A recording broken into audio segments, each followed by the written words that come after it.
गल दोस्तों, मैं सोता धांदरा वीरे। मैं किसान वीरां दी सपोर्ट च चार शब्द बोल रहा। वधिया लगे तो लाइक शेयर कमेंट करियो।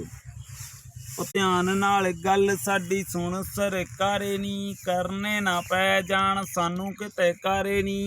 देख लवो तुसी इतिहास जरा फोल के, कहंदे ते कहाउंदे वैरी रख ते अरोल के।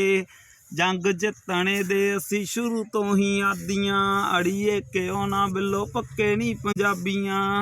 19 सालां तो आए फतेह असी करदे, प्यार नाल बैठे हले सोच ली ना डरदे। सच्चे पातशाह दे लाल दिल्लीए कहाउने आ नी, जिथे जाइए झंडे बस जित दे चलाउने आ।